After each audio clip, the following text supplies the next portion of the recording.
So today I brought out my Springfield SOCOM 16.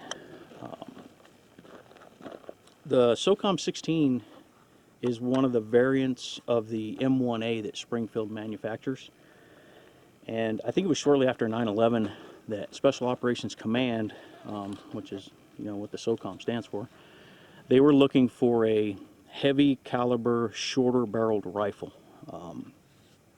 So Springfield designed this, and some of the things that SOCOM, kind of the parameters they were looking for, they wanted it obviously to have a little bit shorter barrel. They wanted it to be that larger caliber.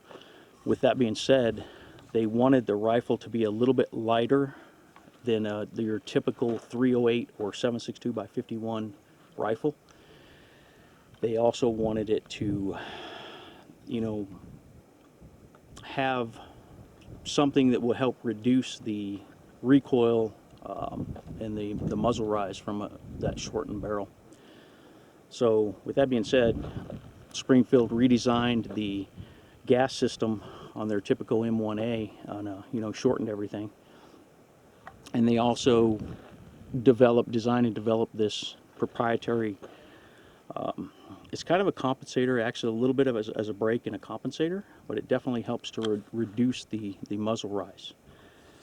The other part of that, the little bit lighter weight than the typical heavy caliber rifle. They actually produce this with a black composite stock, and that's what this one came with when I bought it. But I just, I love the look of these things in the walnut. It adds a little bit of weight, but luckily I'm not, carrying it through the deserts of Afghanistan or Iraq or anywhere like that. So adding a little bit of extra weight to me is not that big of a deal. It is to those guys out there that have to hump this thing. And that's why they made it with a composite stock. So they actually shaved, I believe, almost 2 pounds or so off their typical M1A with a 22-inch barrel.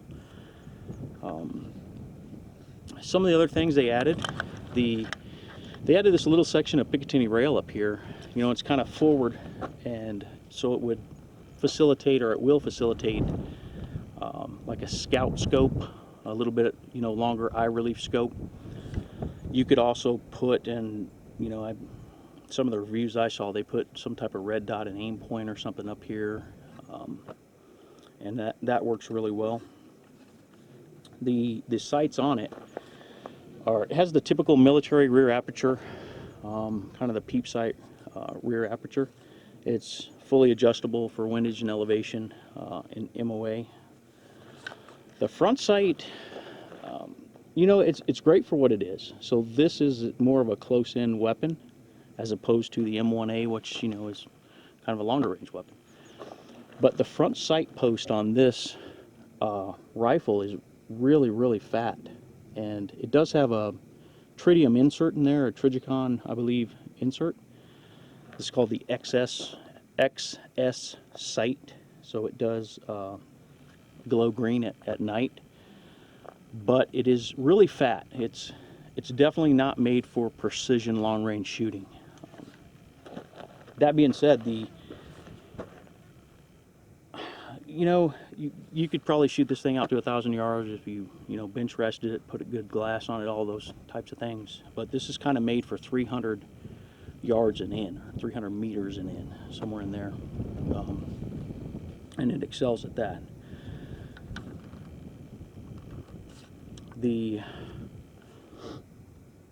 When I was shooting it, when I took it out of the truck, those paper targets that I was shooting, I parked the truck, and when I brought the rifle out, that was about 30-35 meters. So it's relatively close. Even with that, the muzzle brake and everything, if you start to pull the trigger rapidly, this will rise pretty good.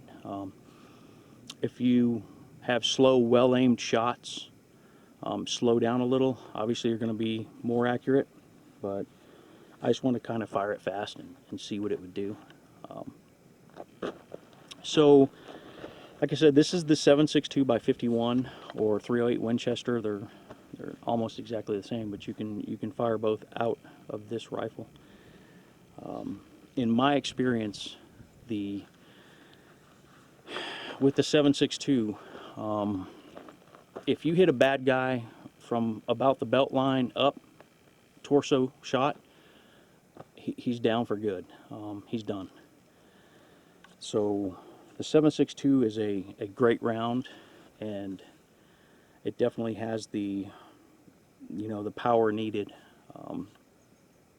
So if you look at the 308 also, it's probably the most popular big game hunting round, maybe in the world. It'll take most any big game. Now, there's some huge stuff that you may want to go bigger, but it'll definitely take most of the animals in North America, that's for sure. All right, so let's look at the magazines. Springfield ships it with a 5-round magazine, and that's awesome, but you can buy 15 rounders and 20 rounders. So I have a handful of 20 rounders, and that's what I'll be using. The ammunition I'm using today is the Prvi Partizan. So I bought some of those, and it comes in this cardboard box. But I was happy that when I pulled them out, they're definitely very clean. It looks like they have sealed primers. Looks like good clean ammunition. Definitely range ammunition. Price-wise, it was really, really good. All right, so I'm not going to shoot 1,000 rounds or anything today. I fired some, once I got out of the truck from 30, 35 yards or so. But I did put some targets up on the hill. I don't want to shoot my big steel silhouettes. It would probably damage them unless I move way back. So I've got some other steel targets that are just 10-inch round gongs up on the high ground. And I figured I'd fire off a magazine or two at them. And I am going to use, I have a little table here. So I'm just going to set the weapon on the table.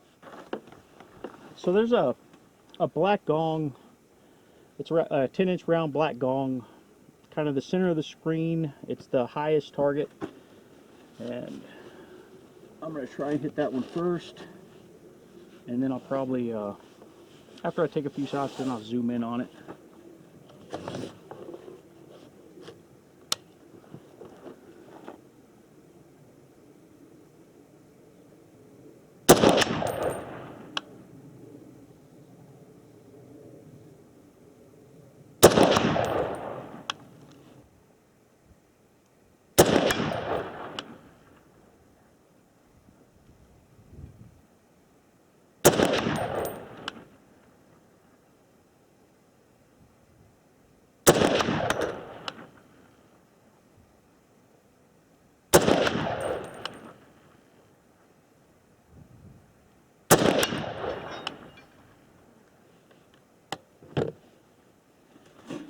Alright, I'm going to pull back from there, just so I'm going to try and get the two white gongs in the camera that are at like 86 and 83 yards. Alright, so the white gong on the left of your screen is 86.3 yards, and the one that is to the right, on the right side of the screen, is 81.5 yards. I'm going to shoot at the 86.3 yard, or the one on the left, first.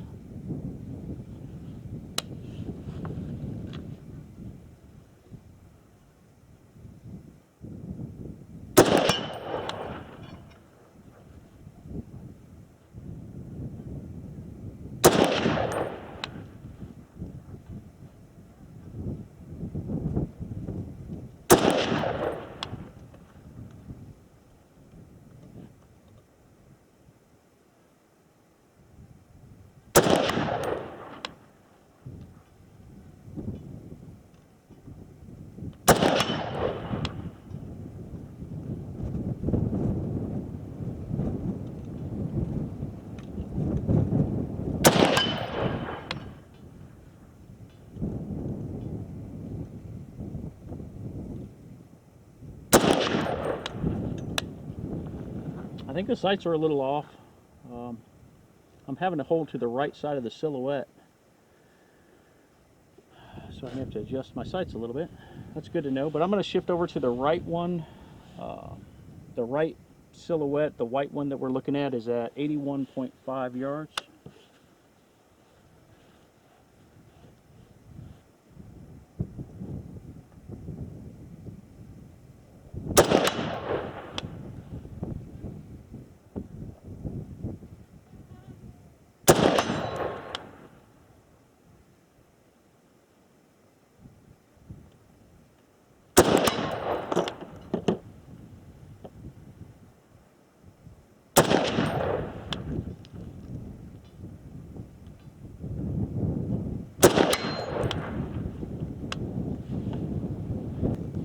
Let's pull back from there a little bit.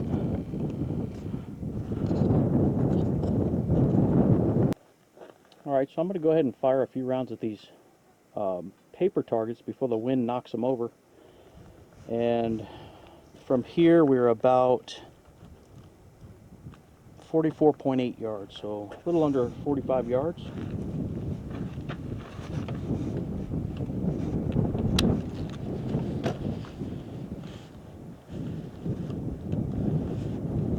Shoot at the one on the right first, the green one.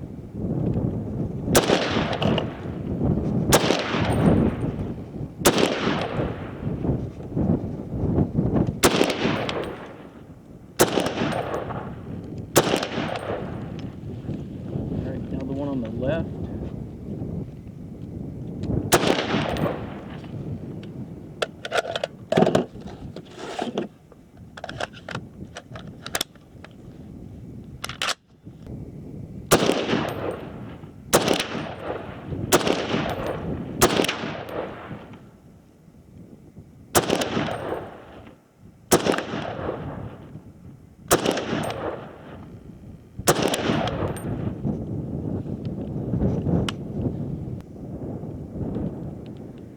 So since I have to move or hold my sights to the right edge of the target out there at the longer ranges, I'm going to go ahead and move this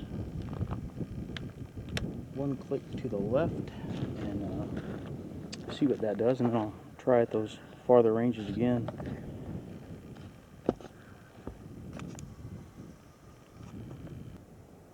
Since I adjusted the rear sight a little bit, I'm going to try and hit that 88-yard target one more time.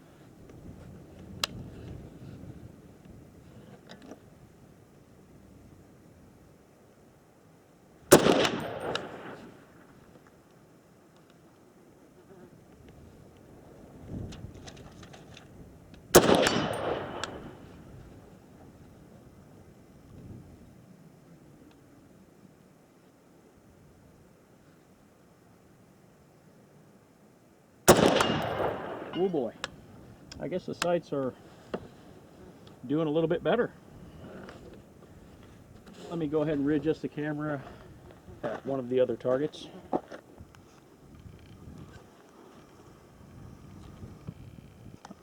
I think I'll go back into the 81-yard target.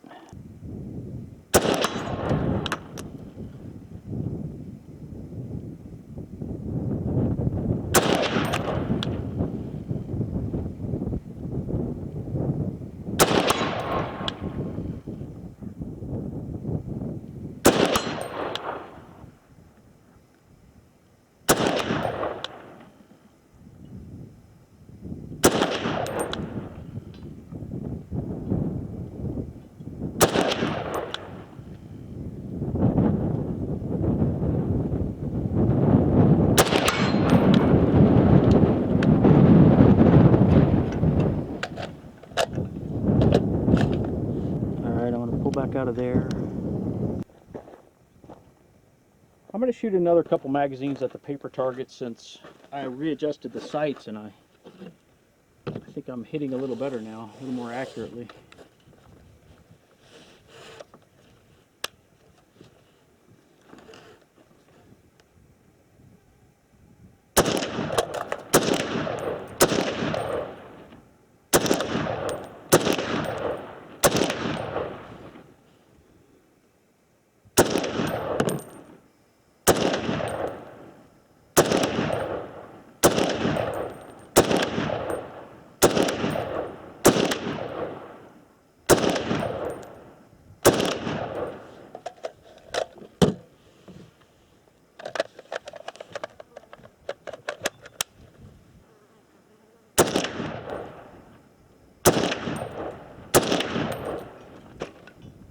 Well, headshot took it down.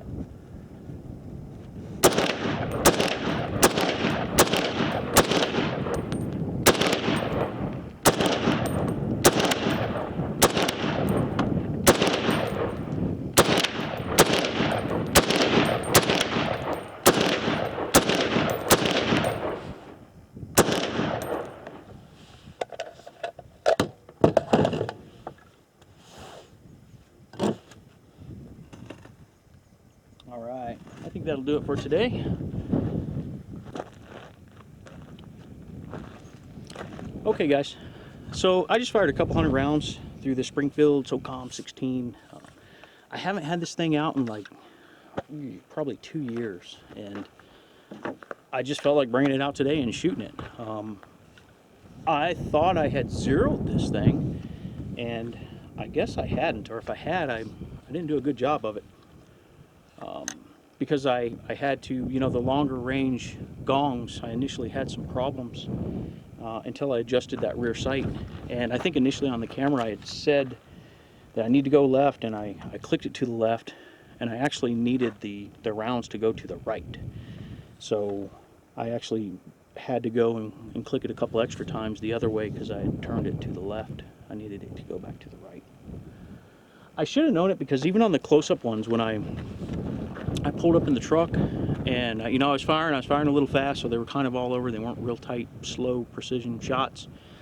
But even those, the headshots, some of those were off to the left just a little bit. So I should have known, potentially, that I would need to bring those rounds back to the right. But once I did it, it seems to, you know, tighten right up, both at the longer range gongs and the, you know, 45 yard or so, whatever those paper targets are at from here. A couple things about it. The muzzle brake works really well to help tame the recoil in the muzzle rise. However, man, it's loud.